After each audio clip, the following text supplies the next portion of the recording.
Well, ang masasabi ko lang po, today it is your time to start. You start now, not tomorrow.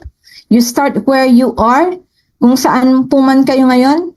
Whatever is your reality, that I don't know if you are the person na sa tingin mo saktong-sakto lang ang income mo ngayon, then start where you are. Kung sa tingin mo well-paid ka pero wala kang time freedom, you could start where you are.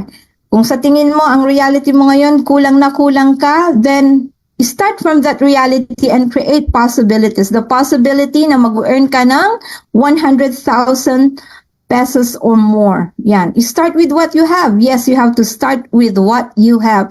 This is an opportunity of a lifetime. Nothing has come close to it. Wala pa akong nakitang ganitong company.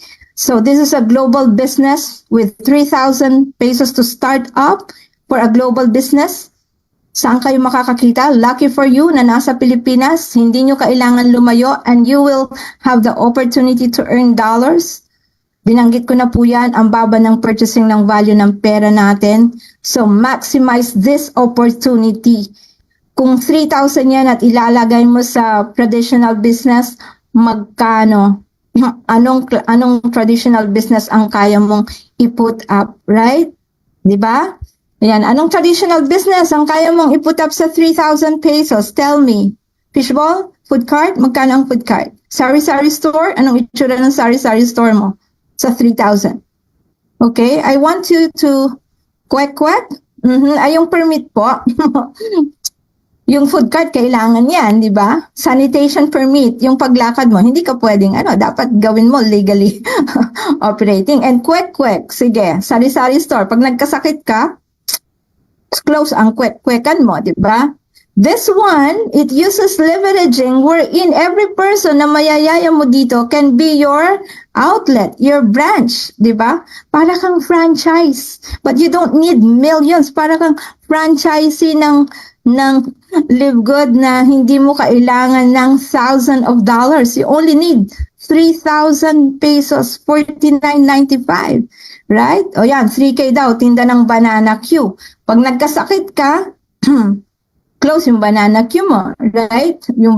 Ayan, so, I want you to realize that. Kaya dinidiinan ko saan ka makakakita ng business na 3,000 lang ang puhunan sa isang global business, no? Do not tell me that you can't afford it. Hindi po yan. Dapat basahin niyo yung book na Rich Dad and Poor Dad. Ano sabi ng Rich Dad? Ano sabi ng Poor Dad? I cannot afford it. Hindi ko kaya yan. Anong sabi ng Rich Dad? Paano ko kaya ma-afford yung 3,000 pesos? Dapat ganun ang mindset natin. It all starts with the right mindset. Okay? So, again, the key for this business is duplication and leveraging. Imagine ngayon patulog kayo, kami gising dito. Once na meron kang partner dito, business partner dito, gising kami and we share the business. Ngayon, once na natulog kami, kayo naman ang gising. Diba? Ayan. That's right, no? Ayan. So, later on, ang maganda dito is let this be your stepping stone for another venture, di ba? Ano ang, kung ito na talaga yung network marketing company na talagang masasabi mo na you will earn a solid passive income. Ito na talaga yung concept na i-deliver niya, yung totoong yung very ideal way ng network marketing, ng leveraging. So please do not miss this out. Kung hindi mo kayang gawin ang Live Good, I don't know kung magagawa mo pa yung ibang company. I'm not saying that this is easy, but I'm saying that this is doable. This is smooth to carry. This is smooth na dalhin. You just have to trust the process and enjoy your journey in Live Good. The reason, what's my message why I'm doing TikTok?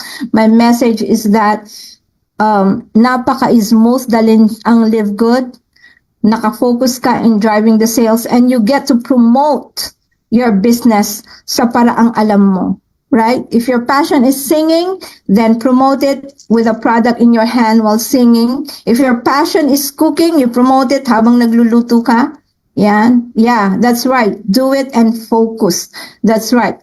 Dapat ka lang, you don't have to be motivated, you only have to be committed, you only have to be dedicated. Dahil pag dedicated ka, committed ka, magkakaroon ka ng focus, and pag nagkaroon ka ng focus, it will drive you into action, and then that's where it all boils down para magka-resulta ka.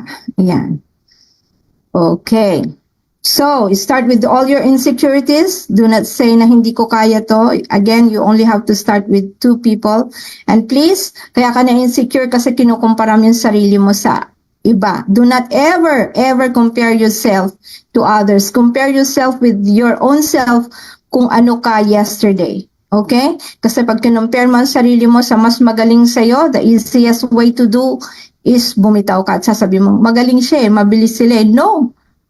I-compare mo yung sarili mo, whatever progress you have. If you make mistakes, that's okay. Wala namang perfect na tao, di ba? You start with what you already know. Mag-umpisa ka sa alam mo. You start to learn, relearn, and then unlearn the things na natutunan mo na hindi na kailangan sa negosyong ito.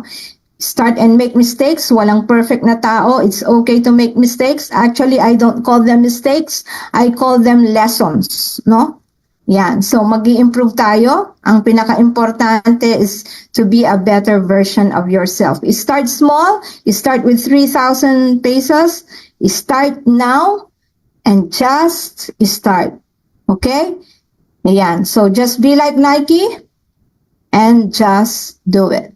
Okay, so follow, ito lang yung roadmap to success natin, follow the GPS, get in, plug in, stay in. Ito lang ang tatandaan nyo. Kung nakalimutan nyo yung buong presentation, ito lang ang tatandaan nyo dahil ito yung roadmap to success ninyo sa Live Good.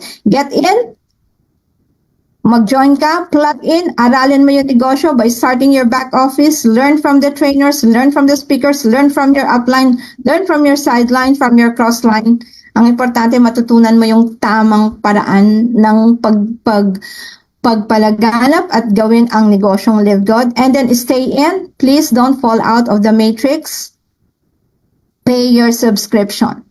Dahil napaka-importante po ito. Just like I said, ang pahalagan ho natin is yung date na nag-join po kayo. Dahil napakahalaga yan later on sa matrix. Okay? Ayan. So, blessings to you. And thank you, thank you, thank you.